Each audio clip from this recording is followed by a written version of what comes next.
There's an ancient story passed down from many generations that explains the secret to navigating change and surviving life's chaos. And it's called The Blade of Grass and the Oak. So, in a forest, a mighty oak and a tiny blade of grass grew side by side. The oak stood incredibly tall and magnificent. Its roots burrowed deep into the earth and latched on with great strength. It boasted its strength and unyielding nature, mocking the grass for bending even in the slightest wind. However, one day, when a powerful storm struck, the oak resisted the wind's force and was eventually uprooted, while the grass bent and swayed, but survived unscathed. I used to think that real strength and getting through life was about being rigid and being strong and being solid and not moving no matter what. But as I get older, I'm starting to understand what this story was getting at, and I'm starting to learn that to get through life and to get through all the changes and the random things that get thrown at you, you have to be malleable, you have to be able to bend, you have to be able to be like the blade of grass and move a little bit in order not to move a lot eventually. I used to think you had to be right or, always have the answer to be, a wise or smart person. But in the same way, I realized that those smartest people that they'll always say, you could be right. I'm not exactly sure. I'm aware that I might not have all the answers. And the strongest people I know, they are able to take the punches. They're not the ones who get everything right on the first go. I remember my friend in high school, his brother used to really scare me. He used to be really intimidating to me. He was like a black belt in every martial arts you can think of, and he was like this big, huge dude, and he weighed like 110 kilos. And I used to think, damn, that guy probably has no sweat. He's like strong. He'll never back down to anyone, he will be fine in life. And one day he was telling us about what to do when you get into a fight. And I was expecting, to have this choke hold or punch and karate chop in like the throat or something. But he told us that when you're about to get in a fight, what you have to do is try and get out, try and run away. And that's when all the pieces connected for me with this story and my personal experience, because I realized for the first time that if you just tried to fight and get through it and you used all your black belt experience, and someone, hit you with a punch and you hit your head on the concrete and you died, or you hit them and they hit their head on the concrete and died, you lose. Whereas the person who is willing to get out of there and look silly and make a fool of themselves is the one who gets out unscathed and is the one who succeeds in the long run. The problem with being rigid like the oak tree is that there will always be something strong enough to uproot you. When you burrow your roots deep into the ground, you expose yourself to that strength, to that force that uproots you. You expose yourself to weak points. For example, you're not open to new ideas, so that keeps you from productive conversations and efficiencies that you might not have had before.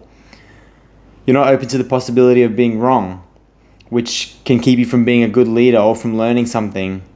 And you can't cope with failure. You're like a child when things don't go your way.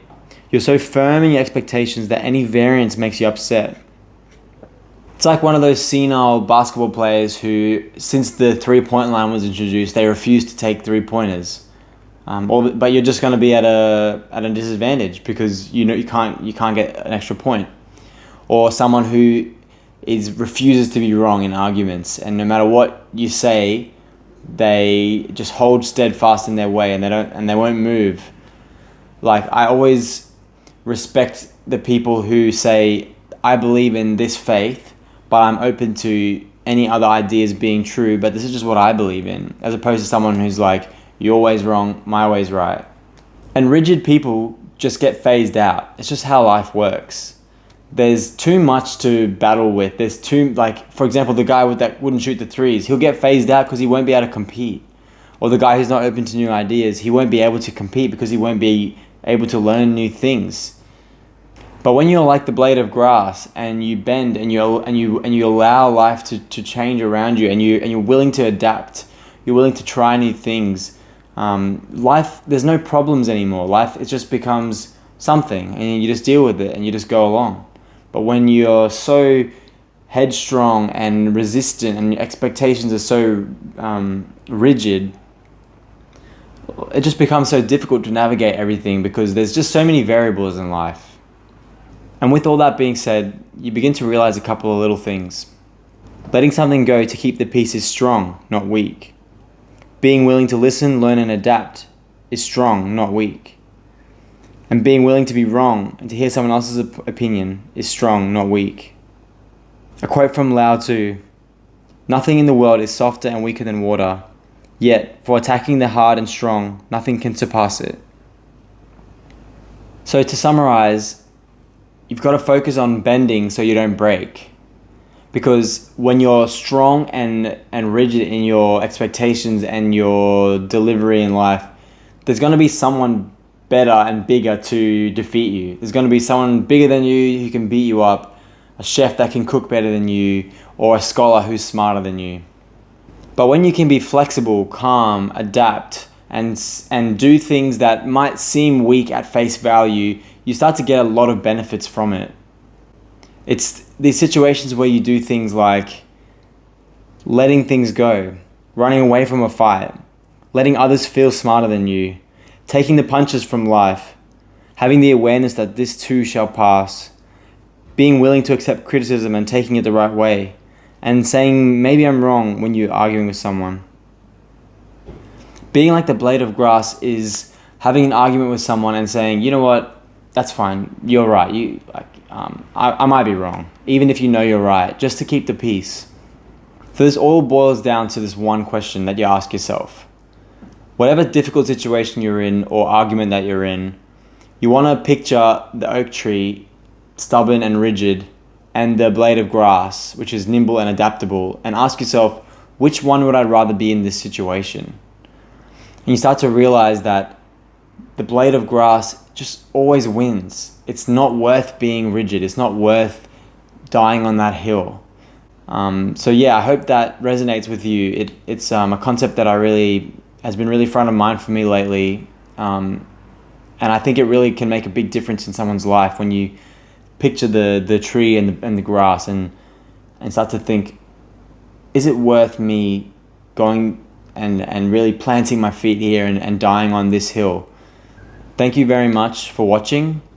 Please leave a like and a comment if you enjoyed it, or tell me some feedback. I'm happy to hear it. These come every week, so subscribe for that. And I also have this checklist or list of questions that I made that I'll leave in the link below that helps you find your unfair advantage in life. So I know a lot of people can find it hard to find their purpose. And I always recommend to learn who you are and what your unfair advantages in life and your natural traits, and then lean into those. So if that's something you're interested in, it's free. I just get your email and then I send you my weekly newsletter, which is just these videos but in text form. So thank you again, and I'll see you next time.